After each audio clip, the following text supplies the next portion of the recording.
gravando e já iniciando aí esse nosso contato, né? Pessoal, hoje a ideia é falar sobre geopolítica da água. Parece que vai ser uma coisa super profunda, super política, sobre a ONU, não é tão assim, né? Até uma aula um pouco mais técnica do que o nome dá a entender, né? Quando a gente fala de geopolítica da água. E bom dia, Nicolas, bom dia, Gabriele, bom dia a todo mundo aí que tá mandando aí no chat. Legal, percebo que vocês já me escutam bem, já me veem bem, né? O Lucas já me falou que estava tudo certo, tudo funcionando. Enquanto os demais vão chegando aí na nossa conversa, eu vou dar início, tá? Eu tenho alguma coisa para compartilhar aqui, para apresentar para vocês, acho que eu já posso fazer isso. Então, legal. Esperar um pouquinho. Acho que deve estar aparecendo para vocês. Eu sei que às vezes demora um pouquinho, né, para aparecer. Se puderem dizer no chat que já está rolando aí a apresentação aparecendo para vocês, porque para mim já está, né? Gabriel, o pessoal está na outra sala ainda. Sim, eu sei, eu imaginei. Apareceu, César, valeu. Beleza, então, sabendo que apareceu, a gente pode seguir com mais tranquilidade, né? Então, falar de geopolítica da água, a gente vai falar desse elemento tão importante, tão essencial, que é a água, né? Então, eu começo dizendo exatamente isso. É um elemento essencial e por quê, né? Por que ele é tão fundamental assim? Do ponto de vista prático, a água, ela é algo que não pode faltar para pessoas, para animais, para plantas. Então, se tem um ser vivo no planeta, esse ser vivo precisa de água, né? Então, tá aí o ponto de partida, né? Então, tudo que é vivo no planeta vai precisar desse recurso. Isso torna ele tão essencial, né? E se a gente pensar hoje em dia, o que acontece? A gente tem usos que são maiores, mais intensos da água, né? A produção de energia, a indústria, principalmente o setor agrícola. Tem gente chegando aqui, já vou dar o ok. Beleza. Inclusive, esse setor merece uma atenção especial, tá, gente? A agricultura, ela é hoje a atividade que mais absorve água no mundo, né? Então, é a atividade que mais consome. Lembrando, né? A agricultura, a gente sempre pensa no plantio, mas tem que pensar que a agricultura está ligada a plantio e à criação pecuária, criação de animais, tá? Então, não vamos perder isso de vista, né? Então, tem até algumas questões que falam que, por exemplo, quando a gente estava na questão de racionamento, né, e vira e mexe, chega assim, né, economize água e tudo mais, tá certo? Tem que economizar. Se você conseguiu lá no mês economizar, sei lá, 1.000 litros de água, 2.000 litros, 3.000 litros, né, que é 1, 2, 3 metros cúbicos, mas você comeu um hambúrguer, puxa vida, né, porque um hambúrguer para fazer levou lá 10, 15 mil litros de água. Então, quer dizer, a gente economizou de um lado, mas acabou do outro gastando. Estou dizendo para virar vegetariano? Não, porque também agora eu pus uma pequena pegadinha aqui, né? Esse hambúrguer levou 10, 15 mil litros para virar um hambúrguer ao longo de um espaço de tempo, né? De toda a vida daquele animal e tudo mais. Eu estou falando de um mês de economia sua. Então, há que balancear, mas vocês veem só por aí, dá para ter uma ideia do quanto como que eu posso dizer, desequilibrada essa questão do consumo de água, tá? O consumo de água que a agricultura tem é coisa de 10 vezes maior do que o consumo residencial doméstico, né? Tem até um gráfico aqui, nesse nosso slide, que ele mostra isso, né? Essa linha verde agrícola, ele fala ao longo do tempo, né? Desde 1700 até a atualidade. Chegou mais alguém aqui, beleza? E aí, o consumo agrícola, vocês veem, essa faixa verde, ela só aumenta e é bem grande. A faixa amarela também aumenta bastante, chegou mais alguém, eu vou lá dar um ok. E a faixa vermelha, que é o doméstico, ela aumenta, mas você vê que ela continua pequenininha em relação às demais, né? Em relação principalmente a agrícola, né? Então, o consumo de água pelo setor agrícola é realmente muito grande. Tem muita gente chegando, então vocês vão ver o mouse brincando aí pela tela, não ficando tão focado aqui, tá? Mas acho que deu para entender que é um recurso fundamental e o quanto é importante para o setor agrícola e o quanto ele consome, né? O setor que mais consome água, tá? Beleza. Vamos seguir aqui para falar dessa interação do ser humano com a água, né? E isso aqui envolve, sem dúvida alguma, um pouco de história, um pouco de reflexão, até de antropologia, né? Porque a água, ela atraiu as primeiras civilizações importantes para suas margens, né? Então, se a gente olhar, por exemplo, lá no Rio Nilo, estavam os egípcios, no Rio Tigre e Eufrates, né, que a gente fala bastante nas aulas de história, né, entre o Tigre e o Eufrates, a região que hoje equivale ao Iraque, né, estava a Mesopotâmia. No Rio Amarelo, o Huanghe, na China, é onde se estruturou ali as primeiras grandes sociedades chinesas, né, e o que acontece é que exatamente o homem, né, E por isso que eu falei que envolve um pouquinho de história, de antropologia. O homem, ele é um ser que, na sua origem, a gente podia chamar ele de um ser caçador-coletor, ou seja, ele coletava o que tinha disponível de alimento, fosse de coisa mais no chão, né, mais terrestre, fosse de coisa mais suspensa nas árvores, frutas, raízes, bagos e tudo mais, e caçava. E exauria os recursos de uma região. Então, ele era um ser nômade, ele estava ali numa região, ele exauria todos os recursos, ele caçava, coletava tudo que tinha por ali, esgotou, ia para outro lugar. Quando que o ser humano deixou de ser nômade para ser sedentário? Quando ele percebeu que ele podia plantar o alimento. Quando ele percebeu que ele não precisava acabar com todo o alimento daquele lugar, ir para outro lugar atrás de alimento, acabar com aquele alimento, ir para outro e ser nômade para sempre. Ele percebeu que ele podia plantar alimento, que ele podia criar animais. Quando o ser humano percebeu isso, ele tornou-se sedentário. Ele fixou-se mais nos lugares. E fixando mais nos lugares, estruturaram-se sociedades, né? Então a gente começou lá a ter aldeias, vilas, vilarejos, cidades, estados e por aí vai, né? Então, isso tudo em torno de onde era possível plantar. E onde era possível plantar, criar animais, a vida prosperar? Onde tivesse água disponível. Então, não à toa que foi no Nilo, no Tigre, no Eufrates, no Amarelo, que a gente vê primeiras importantes civilizações da humanidade surgindo, e esse papel é essencial na construção da sociedade humana, né? Então, o homem se tornou sedentário quando ele se deparou com essa situação, né? Então, isso aqui só escrevendo um pouco do que eu falei.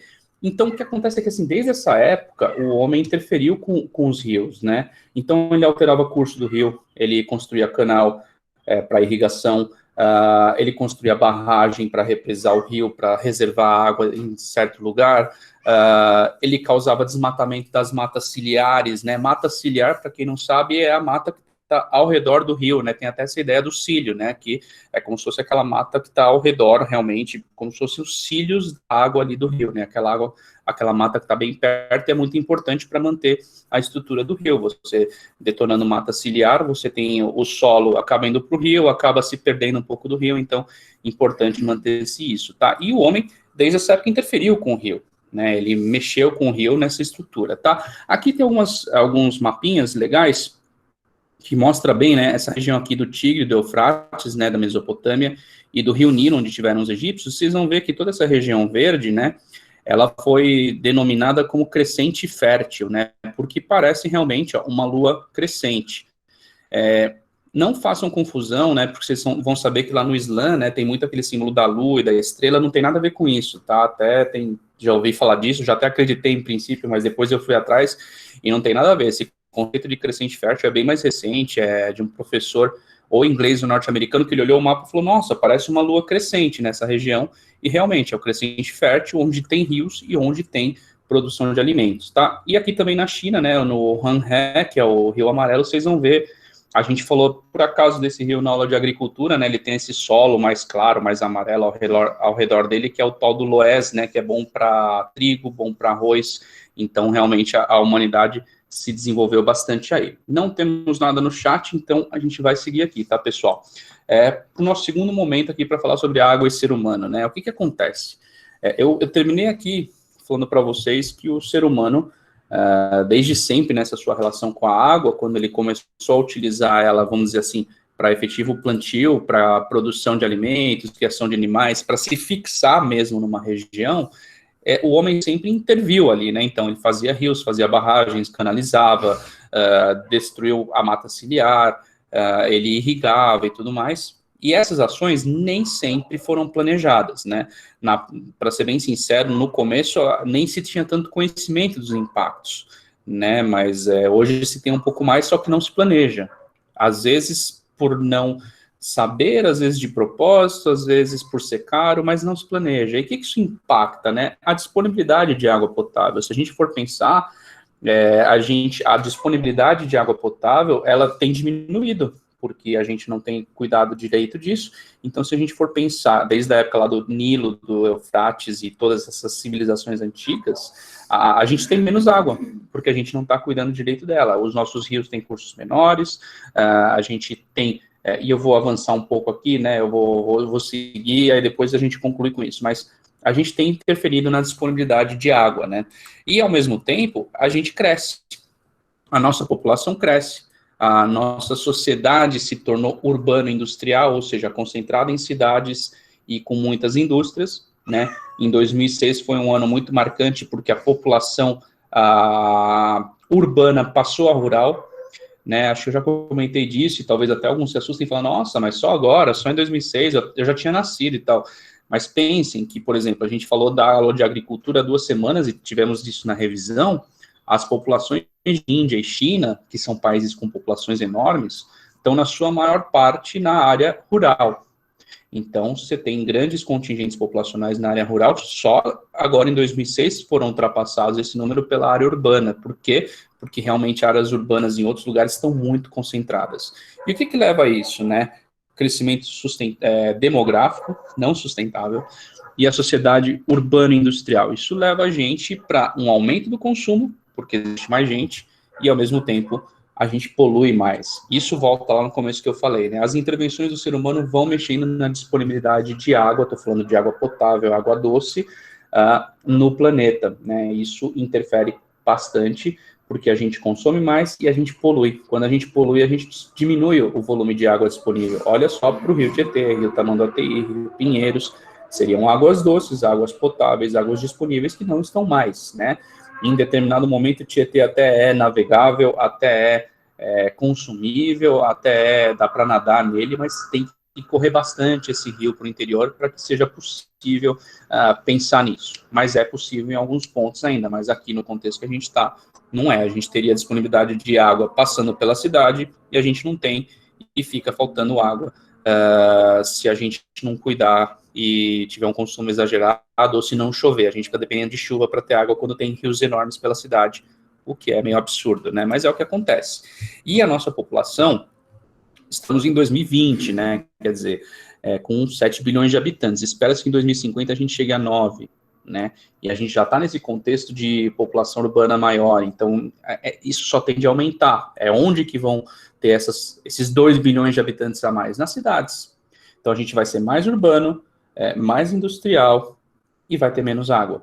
Então a gente tem que ficar muito esperto com esse recurso por conta disso, tá? Acho que essa que é a questão mais geopolítica. Estou olhando aqui para o nosso chat, não temos nada ainda, então eu vou seguir, tá, pessoal? Por quê? Porque é legal a gente olhar para a distribuição desse recurso pelo mundo, né? A água, estou falando sempre de água doce, água potável, ela não está distribuída por igual no mundo, né? Se a gente pensar ali no norte da África, no Oriente Médio, Ásia Central, e depois a gente vai ver no mapa para caracterizar isso bem, a disponibilidade do recurso é bem baixa.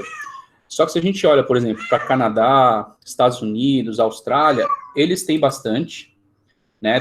Tem uma quantidade elevada de água doce por habitante. Você pega o total de água por habitante, o volume é bom, só que tem muita concentração em algumas partes do território, né? Você vê que a Austrália, boa parte da Austrália é um deserto.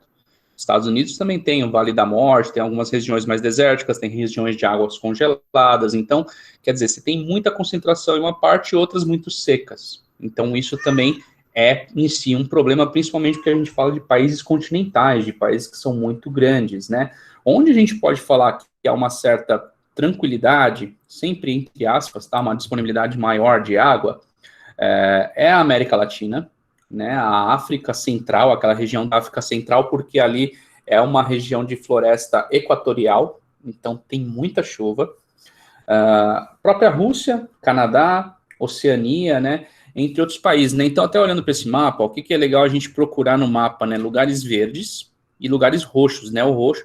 Esse é um mapa, pessoal, que do ponto de vista até da cartografia, voltando lá no começo das nossas aulas, ele não é muito legal, tá? Porque ele estabelece uma coisa que a gente fala que é a ordem pela não ordem. As cores são meio confusas, tá? Mas o que a gente tem que procurar aqui? Roxo e verde, grosseiramente falando. Então, roxo tem muita água disponível, água doce, e verde também, né? O roxo é o com maior disponibilidade. Só que, por exemplo, aqui no Canadá, Groenlândia, Alasca, a gente tem muita água doce disponível? Tem, mas congelada. Então, isso por si só é um problema. Quer dizer que ela pode ser acionada, se necessário? Quer dizer que sim, pode e resolve o problema, mas não é a coisa tão simples, né? Não é aquela coisa que você fura no chão e tem água, que você tem rio e tudo mais, como é o cenário aqui da África, né? Aqui no centro da África, a gente tem muitos países verdinhos, outros roxos, quer dizer, bastante água disponível, e na América Latina, né? A gente tem aqui o Brasil é um país verde nesse contexto, e temos outros países que são mais... Professor, Opa, vamos lá. uma dúvida que se liga a uma curiosidade que eu vi num documentário. Tem algumas cidades mexicanas, se eu não me engano, que a água normal deles acabou por acabar mesmo, e eles tinham reservatórios de água embaixo da terra. Só que eles estavam usando tanto essa água embaixo da terra, que deveria ser um último recurso, né, para as últimas coisas, como se fosse normal. E as cidades estavam começando a ficar declinadas, elas estavam com um vão, e dava para perceber isso ao longe. Você acha que com o tempo essa cidade teria que ser desabitada? Cara, vai depender muito do nível de consumo disso que você está dizendo, né? O que você está trazendo é até o tema do próximo slide, mas a gente já adiantando, é o que a gente chama de aquífero, né? O aquífero, ela é uma reserva de água que é normalmente numa região mais porosa. Então, só por aí a gente já começa a falar de umas coisas que são meio complicadas de lidar, né? Quer dizer, você tem poros na rocha, né? Entre as rochas ali, esses poros são preenchidos por água que vem escorrendo de áreas mais permeáveis, por assim dizer, né? E essas áreas mais permeáveis, a água vai escorrendo, vai filtrando, vai limpando, até que chega num momento que é impermeável, ela não consegue passar dali, e ela se estabelece nesses poros das rochas, e aí ela começa a preencher aquela região, né? Quando você tira, dependendo do tamanho daquela região, sim, você começa a tornar toda uma instabilidade geológica. Então, para responder a sua pergunta, a gente precisaria entender um pouco mais qual que é o tamanho desse aquífero, quanto já foi consumido, porque às vezes é isso, às vezes o que já cedeu, já abre aspas, tá? Resolveu, cedeu o que tinha que ceder, porque o aquífero já foi exaurido, ou pelo menos naquela região já acabou, aqueles poros já foram, no que cedeu, eles já foram preenchidos, ele não vai ceder mais, só analisando, entendeu? Se a gente analisar e olhar e falar, gente, se a gente continuar consumindo água daqui, vai ter que tirar essas pessoas dessa cidade, é o caminho. Isso não é nada assim que a gente fale, nossa, meu Deus, que catástrofe, cataclisma, não, isso acontecia mais, tá? Em um outro contexto. Qual contexto? Vamos fazer um reservatório de água para uma usina hidrelétrica, para produzir energia, e esse reservatório ele vai inundar uma cidade. Então, pessoas dessa cidade, vocês vão ser realocadas para outra região, as casas de vocês vão ser inundadas. Tem até filme brasileiro mostrando esse contexto, né? Que é, por exemplo, a briga que tem lá na região do Xingu, né, com a usina de Belo Monte, né, que são áreas que vão ser alagadas dos índios, regiões que são para eles sagradas e tudo mais. Então, esse contexto, de repente, desapropriar uma região para utilizar a água, não é uma coisa nova. Então, não dá para ter uma resposta de cravar a sua pergunta, porque às vezes o que a cidade cedeu já resolveu, já cedeu o que tinha que ceder e vai continuar daquele jeito. Ou não, ela cedeu um pouco e se continuar consumindo, ela vai vir abaixo. E aí eles têm que tomar uma decisão. Ou eu paro de consumir, né, e a cidade se mantém, ou eu consumo água porque preciso dela e a galera vai ter que ser desapropriada, vai para outro lugar, porque o risco geológico é muito grande, entendeu? Espero ter conseguido atender. Eu estou vendo que tem algumas questões aqui no chat. A Ana Beatriz, isso foi no México, ela também viu ruas cheias de elevações. Realmente, ao longe, você percebe bem. Tem uma dúvida aqui do Nicolas, né? Como a população pode aumentar de forma tão drástica se a água não é proporcional, né? A ideia não seria a queda da população. Aqui, Nicolas, num contexto, vamos dizer assim, há muito tempo atrás, sim, não digo nem a queda da população, mas de a população simplesmente não se fixar ali, né, por não ter água, ou de ela sair daquela região porque a água acabou. Mas o que acontece é que hoje em dia a gente tem tecnologias para levar a água até onde ela precisa para o consumo, e mesmo para irrigar e para plantar onde não tem água, né? Então, por exemplo, se a gente for pensar na Las Vegas, né? Las Vegas fica no meio do deserto do Nevada, é um lugar que, assim, não faz o menor sentido ter uma cidade, ainda mais uma cidade daquelas, onde todos os recursos que ela utiliza são meio que levados para lá, né? Então, a população aumenta onde tem mais água disponível, claro, onde é mais fácil, mas em regiões que não tem água disponível, você tem uma escolha, ou você leva a água até lá e vai ter um custo maior, mas você vai ocupar aquela região, ou você larga a mão e fala, ok, é um deserto até o dia que resolver que não vai ser, entendeu? Então, não dá para dizer que dá para cravar hoje em dia que a população diminui, realmente a gente acha recursos, acha formas de levar água onde precisa, e onde tem água, a população tende a continuar no seu aumento, tá? como essa água retirada aqui, a Gabriele colocou, né, dos poros da rocha, né? Aqui, Gabriele, isso é normalmente via poço mesmo, tá? A gente vai até ver numa pergunta que tem aqui sobre um poço ligado a um aquífero. Tem o termo lá, não vou começar aqui para não ficar muito confuso, mas a gente normalmente faz isso por meio de poço, né? Porque assim, eu falo poros, parece que é uma coisa muito assim inacessível, mas não, quando a gente escava ali o poço, e normalmente quando essa água está em aquífero, né, que é com mais profundidade e mais pressão, no que você escavou, a hora que você chega nessa água, ela vem com pressão, a pressão dela lá embaixo está maior do que a pressão atmosférica, então ela normalmente dá aquela jorrada inicial e depois você consegue bombear, tá? Não é nada uma coisa ciência de foguete, o pessoal já está muito familiar, né? Também Dubai, que fica no meio do deserto, né? Também tem essa questão. A gente tem até uma questão de costeira, né? Ligada também às cidades ali do Oriente Médio que estão se desenvolvendo, né? Mas aí já é uma água salina, onde sim, pode ser usado como um recurso, né? Pode dessalinizar, mas é muito caro, muito trabalhoso, tá? Por isso que a água doce, a água potável é tão importante. Ela é o recurso essencial e é o primeiro que a gente tem para usar. E a gente vê que aqui, né, voltando aqui no nosso mapa, regiões que a gente pode cravar aqui, olha, essas regiões estão tranquilas de água ainda, né, são aqui do Pacífico, né, tem bastante região roxinha aqui do Pacífico, né, aqui a Nova Zelândia, a Austrália é verde, quer dizer, tá bom, mas não tem muita distribuição, né, tipo 50%, 60% da Austrália é deserto, o Brasil é verde, só não é roxo por conta aqui, muito provavelmente, da região do Agreste nordestino, que é uma região que tem mais escassez. Do contrário, provavelmente seria roxo, porque a gente vê que Bolívia, Chile são roxos, que é onde tem mais água, né? E eles têm desertos também, né? Tem o deserto do Atacama aqui, mas tem muita água também, muito por conta da floresta amazônica, no caso do Chile, por conta de áreas congeladas, né? Então, assim, a América Latina está relativamente tranquila de água, por isso que também tem muita gente prestando atenção para cá, e quando a gente fala de aquífero, vocês vão perceber mais ainda esse negócio. Beleza? Deixa eu ver se tem mais algo no chat. Ela meio que escorre, né? No caso com a pressão, ela brota assim, né? Por conta da pressão. Depois que você faz o poço, e aí efetivamente para continuar utilizando, normalmente você vai precisar bombear, porque ela é muito profunda, não faz sentido você ficar levando o balde, tá? Mas normalmente você vai precisar bombear. O que acontece aqui, né? Águas subterrâneas, agora a gente entra nesse assunto que a gente já veio dando alguns spoilers, né? A gente pode falar que águas subterrâneas, lençóis freáticos, eles são formados pelo escoamento da água das chuvas, né? Então, o que acontece? Chove, essa água penetra no solo e ela vai penetrando no solo até que ela acha uma camada que é menos permeável.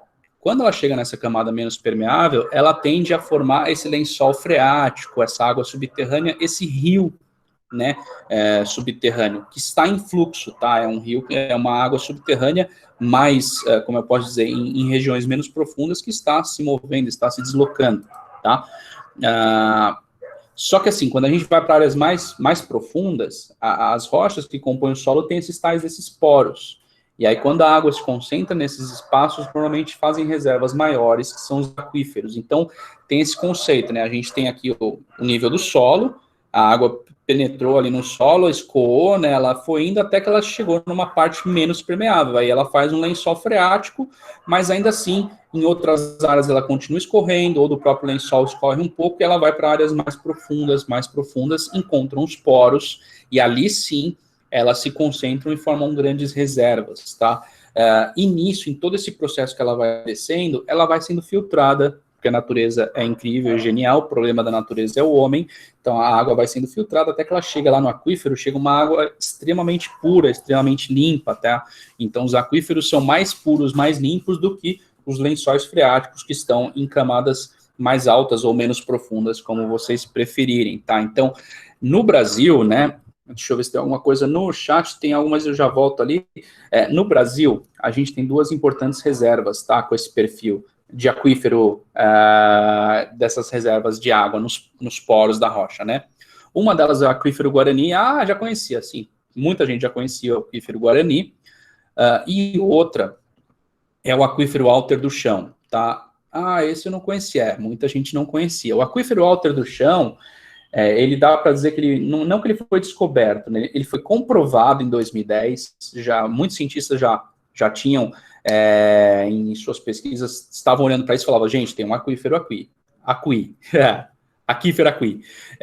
Tem um aquífero Aqui. Eu falei de novo sem querer, tá? Não foi de propósito. Tem um aquífero aqui. Vamos estudar, vamos ver, porque tem. E eles, realmente, fazendo estudos, em 2010 comprovaram. E aqui eu vou mostrar um mapa para vocês, tá? E depois a gente fala um pouquinho sobre essa questão. Esse cara aqui, essa chave de boca aqui, é o aquífero Alter do Chão, essa área roxa. Essa área verde, mais claro, é o Guarani, né? O Guarani, vocês vão ver que 70% está no Brasil, né? Tem um pouquinho ali no Paraguai, na Argentina, no Uruguai, mas 70% dele está no Brasil. Vou falar para vocês, tá? Essa área roxa tem mais água do que na área azul. Então, o Alter do Chão, ele tem mais água do que o Guarani. Por quê? Porque ele é muito mais profundo. Embora ele tenha uma área bem menor, a profundidade dele é muito grande. O aquífero Alter do Chão, né, esse cara aqui, entre Amazonas, Pará, pega um pouquinho do Amapá, ele é um aquífero, é o maior aquífero do mundo, tá? De água doce, então, de água potável. Então, é um recurso muito importante que a gente tem aqui 100% no Brasil. Então, mais um motivo para muita gente ficar de olho na Amazônia, né? Cuidando e muita gente ficar de olho de fora, querendo meio que usufruir dela, né? Vamos ver aqui no chat, ó, o Nicolas falando, né? Os Estados Unidos vendo essa aguinha sobrando na América Latina. Eles certamente vão querer levar a democracia para cá, né? Daqui a pouco vai ter algum ataque terrorista de um movimento revolucionário boliviano e aí chegam as Forças Armadas para pôr tudo em ordem, né? Pois é. Ó, Matheus, né? Essas águas dos lençóis freáticos costumam fluir para algum lugar ou somente nessas reservas, né? Então, as águas dos lençóis freáticos, elas muitas vezes elas formam rios, tá? Então, o que acontece? Assim, nas regiões mais altas, elas são concentradas e elas vão fluindo até que, de repente, elas chegam numa região que tem um afloramento, e essa água sai e começa a alimentar o que vai ser no futuro um rio, tá? Isso costuma acontecer. Outras não, outras vão realmente para regiões mais baixas, como os próprios aquíferos, né? Mas aí vão sendo filtradas. Outras vão para o mar, outras vão para áreas mais permeáveis e ficam mais retidas, e aí na medida que se consome de um lado, se reabastece pelo outro, você tem um certo ciclo das águas, né, que vai sendo mantido. Tanto que o uso do aquífero, né, e até como foi colocado aqui, né, usou muito o aquífero, começou a ceder, sim, porque o aquífero, para ele se refazer, ele leva muito mais tempo. O lençol freático é quase um rio subterrâneo, você está consumindo de um lado, está refazendo do outro. O aquífero já é um outro processo, porque é uma água que levou, às vezes, muitos anos para chegar naquela profundidade. Então, quando você explora o aquífero, você está realmente trabalhando, é como se você tivesse quase, tá? E um quase bem longe, assim, extraindo petróleo. Não é uma coisa que, vai se refazer rapidão. Não, ele leva mais tempo, tá? Então, o aquífero normalmente leva essa instabilidade geológica, porque você está tirando a água de um lugar que não está repondo, os poros estão lá, pode ceder o que está em cima, tá? Então, os lençóis freáticos sempre fluem para algum lugar, assim, ou para alimentar um rio, ou para ir para regiões mais profundas, ou eles ficam retidos, ou eles acabam indo para o mar, né? O aquífero também tem esse perigo, de repente, de o aquífero ter agora falando de reserva, tá? Desculpa, o aquífero ter uma interação com o mar e começar a se tornar salino e zoar aquela água tão potável, tão legal que ele tem. Beleza? Pessoal, de conteúdo é isso, né? Eu acho que a gente pode olhar para alguns exercícios bem objetivos, bem rápidos que a gente tem aqui. Olha só. O primeiro deles fala da tabela sobre distribuição do uso da água entre os setores de atividade no Brasil. Então, assim, a gente tem alguns setores e a água é consumida neles de uma certa maneira. Então, a leitura da tabela e os seus conhecimentos, acima de tudo, sobre atividades econômicas do Brasil permite afirmar o quê? Tá? Vamos olhar para a tabela, eu quero ver vocês no chat. Ó, setor de atividade 1 consome 70% da água. 70% da água é do setor 1. Alguém quer colocar aí no chat qual que seria esse setor? O que vocês acham que é esse setor 1, que consome 70%, ou seja, a maior parte da água do Brasil? Agricultura, agropecuária, legal, cravaram aí, né? Bacana. Então, sim, 70% é agropecuária. E aí a gente tem outros setores ali, né? O 2 que é 20%, o 3 que é 7%. Alguém se arrisca aí no 2 e no 3, né? O 2, o 3 é o 7%, é o menorzinho, né? O que consome menos. E eu falei para vocês qual que consome menos, até 10 vezes menos do que a agropecuária, né? Então, qual seria o 2 aí? Vocês querem já cravar? Ó, fábrica seria o 2, indústria, né? Industrial 2, residencial 3, beleza, Nicolas cravou. É isso mesmo, pessoal. Então, 1, agricultura, 2, indústria, e 3 é o residencial, é o consumo meu, seu, das casas e tudo mais. E perdas, 3% da água que é produzida efetivamente, produzida eu falo que é tratada, que é canalizada, enviada para os lugares que ela tem que ir, está como perdida, tá? Isso no total aqui, tá, gente? Se a gente pegar, por exemplo, no contexto urbano, a água perdida é um absurdo, é 30%, 40%. Na prática, esses 3% são urbanos, tá? Então, se a gente pegar 3 mais 10, 3 mais 7, desculpa, é 10. Então, desses 10, que seria 100%, 10, 70% vai para a residência, 30% é perdido. 30% da água, no mínimo, é perdida no contexto urbano, tá? Só para ter uma ideia. Vamos lá. Então, alternativa A, o consumo doméstico e a indústria são os itens 1 e 2, né? A gente já viu que isso está errado, né? O item 1 e 2 seria agricultura e indústria. Então, A, nada a ver. Alternativa B, né? O desequilíbrio do uso de água torna esse recurso fragilizado e em vias de escassez em quase todo o país. No Brasil, a gente está com a água em escassez em quase todo o país? Me parece que não, né? Felizmente não. Ainda não estamos nesse ponto. Então, também não é uma alternativa muito correta, não. O fato do Brasil ser predominantemente urbano explica porque cerca de 70% da água é consumida em atividades urbanas. Não, está errado, a gente viu que é 70% na agricultura. Aí a alternativa D fala que o país usa a maior parte da água com irrigação na agropecuária, como demonstra o setor 1 na tabela. Sim, o setor 1 é agropecuária, a maior parte da água.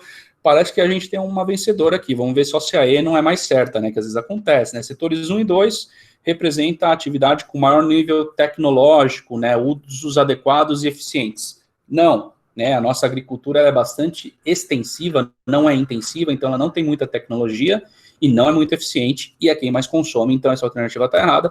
O que está certo aqui é a alternativa D desse exercício que a gente viu, tá? Não sei se alguém pôs algo no chat, não, então a gente vai seguir no nosso tempo. A gente tem 6 minutos ainda de aula, mas se eu passar um pouquinho eu vou gravar, mas não percam a próxima aula de vocês, tá, pessoal? Próximo exercício que a gente tem, isso é tudo da apostila, então a gente já vai unindo o útil ao agradável, vai corrigindo o que está na apostila, fazendo junto, tá?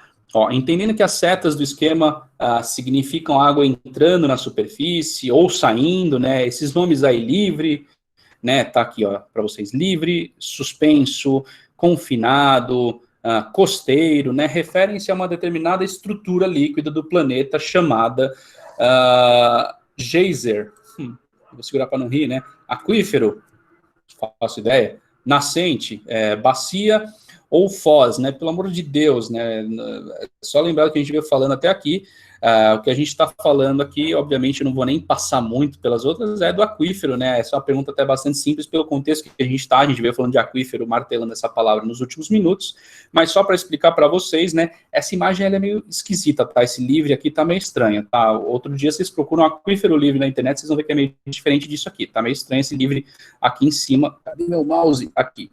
Legal. Agora, esse suspenso, essa imagem é legal. Qual que é o conceito? A gente tem aqui água, né, de um aquífero, embaixo tem uma área impermeável, então essa água não consegue descer, ela fica ali reservada. Se cair mais água ali, o que vai acontecer? Ela vai escorrer para os lados, ela vai para a água, para a rocha mais perene, aqui para o solo mais permeável, perdão, não perene, permeável, e vai chegar aí sim nesse aquífero maior, né, que ele está aqui como confinado, inclusive. E ali, eu não lembro quem tinha feito essa pergunta de quando o aquífero sai, até aqui, ó, fez um poço no aquífero confinado, olha o nome, ó, poço jorrante, porque você está fazendo um poço num aquífero com grande pressão, esse aquífero confinado, a água saiu aqui. E essa interface aqui com a água do mar, né, o aquífero costeiro que encontrou a água do mar, isso não é tão legal, é importante a gente tentar cuidar para isso não acontecer, tá? Isso aqui às vezes acontece pela natureza ou por alguma ação humana indevida, tá? Mas seguindo aqui para a gente conseguir cobrir os exercícios que estão propostos literalmente para a gente, pessoal, essa é do Enem, essa pergunta, e ela fala que, segundo uma Organização Mundial de Estudos Ambientais, no ano de 2025, 2 em cada 3 pessoas, então de cada 3 pessoas, 2 delas vão ter falta de água, carência, né? Se a gente não mudar atualmente o padrão de consumo, né? Isso daqui a 5 anos, tá? Pois é, fiquemos espertos. Então, uma alternativa adequada e viável para prevenir essa escassez, se considerarmos a disponibilidade global de água, qual seria essa alternativa viável, né? Desenvolver processos de reutilização de água, né? Então, a gente reutilizar a água, não parece muito ruim, não. Não parece muito estranha essa alternativa. Vamos ver. Explorar leitos de água subterrânea, até pode ser, mas pode gerar alguns problemas, como a gente já viu, a gente trouxe até um colega falando do México, né, esse problema todo que deu, então dá para explorar, mas tem problemas. Ampliar a oferta de água, captando ela em outros rios. Sim, só que aí, não sei se você já ouviu a expressão cobrir a cabeça e descobrir o pé. Né? Você tem um cobertor curto, você está com frio na cabeça, você cobre a cabeça e descobre o pé. Então, se você capta ela de outros rios, ela vai faltar em outro lugar. Então, começa a ter um desbalanceamento, além do que, de repente, você vai ferrar com aquele rio. Que aquele rio estava, vamos dizer assim, disponibilizando água para um consumo X. De repente, ele virou 2x, 3x, 5x, o rio não aguenta, você detona o rio, você acaba com o rio. Tá? Então, não é uma coisa muito legal. Captar águas pluviais, águas da chuva, pode ser, mas é bem trabalhoso. A gente envolveria novamente aqui a água subterrânea, seja de aquíferos, seja de lençóis freáticos e tudo mais, custo muito alto, não é talvez o ideal, tá? Importar água doce de outros estados também dá para você fazer, mas em que escala e a que custo, né? Então, todas essas alternativas da B e até a E, elas não estão necessariamente erradas, mas elas são muito impraticáveis. E olha, prestando atenção na pergunta, tá? Uma alternativa adequada e viável para prevenir escassez. Então, assim, a gente está pensando o que a gente pode fazer para evitar essa escassez. Então, a gente está falando, sim, de desenvolver processos de reutilizar a água. Os outros processos... Opa, vamos lá. Professor, uma perguntinha rápida aqui. Eu ouvi falar que, acho que aqui no Brasil, se fala a memória, desenvolveram um processo para retirar a água salgada dos mares, transformando ela em doce. Seria uma alternativa, acho que foi em Israel, isso mesmo. Em Israel desenvolveu essa tecnologia que o Brasil queria importar. Seria algo muito caro para ser feito? Sim, e entra na questão das alternativas que não são tão viáveis, tão adequadas numa escala que a gente, por exemplo, trabalhe para o consumo que a gente tem hoje, principalmente no nosso nível de consumo. Então, assim, dessalinizar a água do mar é algo que ainda é caro, é ainda pouco praticável, a gente não tem uma cadeia industrial existente nisso. Pessoal, são 9h20, eu sei que acabou o nosso tempo, eu vou passar um pouquinho com a gravação, tá? Quem quiser ir para outra aula, eu entendo totalmente, mas o que acontece, né? A água, nos níveis que a gente consome hoje, para a gente ter ela a partir da água dessalinizada do mar, ainda é muito caro. E isso ainda não se torna mais barato, porque não tem uma cadeia de produção grande fazendo isso. O que eu quero dizer aqui? Por exemplo, vai traçar um paralelo que vai parecer esquisito, mas vai fazer sentido. Energia eólica, né, energia daquelas turbinas, aqueles cataventos, né, que pegam a força do vento e transformam em energia. No Brasil, nos anos 90 era muito caro, por quê? Porque tinha pouca turbina estabelecida. Só que aí em 2009 teve um leilão só para energia eólica, ou seja, um monte de projetos começaram a aparecer, e aí muitas indústrias começaram a se instalar no Brasil. Então, coisa que você tinha que trazer da Dinamarca, dos Estados Unidos, você começou a produzir aqui, com um recurso daqui, matéria-prima, mão de obra local. Então, o custo diminuiu muito. Por quê? Porque aumentou a disponibilidade desses equipamentos, aumentou a oferta, então o custo diminui. Como a dessalinização de água não é uma coisa ainda tão ampla no mundo, ela só é feita onde precisa muito. Você trouxe um bom exemplo para Israel, né? Israel está praticamente ali, o Golfo Pérsico ali, aquela região, né? Ela está em uma região altamente desértica, tirando o Iraque ali com o Tigre e Eufrates, é deserto ali mesmo. É uma região com pouca disponibilidade de água, então eles fazem o que podem. Então, dessalinizar a água do mar, usa essa água na agricultura ali e nos tais dos kibbutz, que é como se fosse plantar no deserto. Então, o que dá, eles fazem. Você está falando de um contexto que a gente está falando aqui, ó, já é para um cenário de escassez. Aqui o que a gente está falando é para prevenir a escassez. Não está escasso ainda, mas para evitar que fique, o que a gente pode fazer? E para evitar que fique escasso, a melhor alternativa é a reutilização da água, tá? Isso aí que você falou é como os outros itens, é assim, ferrou, não tem de onde tirar, vamos pegar água do mar, beleza? Para finalizar, que a gente tem só mais uma pergunta, né? Então, considerando a riqueza dos recursos hídricos aqui do Brasil, uma grave crise de água em nosso país, o que podia causar uma grave crise? Por quê? Porque a gente tem muita água. Para ter uma crise grave, o que tem que acontecer? O que motiva isso? Né? Uma área reduzida de solos agricultáveis. Não é o caso, a gente tem uma área bem grande de solos agricultáveis, então não é isso que causaria uma crise. E o que e voltando, né, o que causaria a crise é efetivamente você ter muita área agricultável. Áreas reduzidas não causam crise de água. O que causa crise de água é muita água agricultável, né? A ausência de reservas subterrâneas, uma crise de água, difícil dizer, porque para causar essa crise, a gente teria que estar usando essas águas, mas vamos deixar essa alternativa aqui na manga para a gente rever aqui o nosso exercício, né? Poucos rios e bacias hidrográficas, pensando no que a gente tem disponível de água no nosso país, não sei, não me parece muito isso, né? Não é isso que causaria uma crise de água. Então, essa falta aí, voltando até no que trouxeram aqui na nossa pergunta, né, anterior, não ter tecnologia para retirar o sal da água do mar, não é isso que a gente está atrás, né? Não estamos pegando a água do mar, dessalinizando e transformando ela em água potável, né?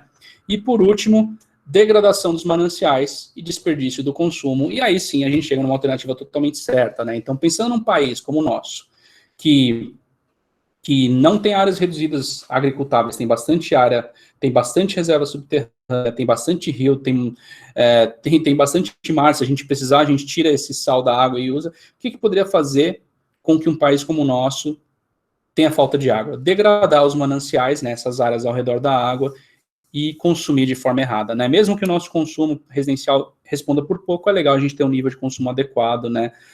Consumismo por consumismo não é legal e detona o meio ambiente, principalmente, obviamente, para a agricultura e indústria que tem que consumir direito. Então, consumir demais e deixar os mananciais meia boca é o que poderia ferrar com a nossa reserva de água, tá? Pessoal, isso é o que eu tinha para dizer para vocês, eu passei aqui alguns minutos, mas como eu disse, está gravado esse conteúdo, eu vou, na verdade, parar de gravar agora, assim que eu lembrar onde interromper a gravação. Então, interrompendo agora.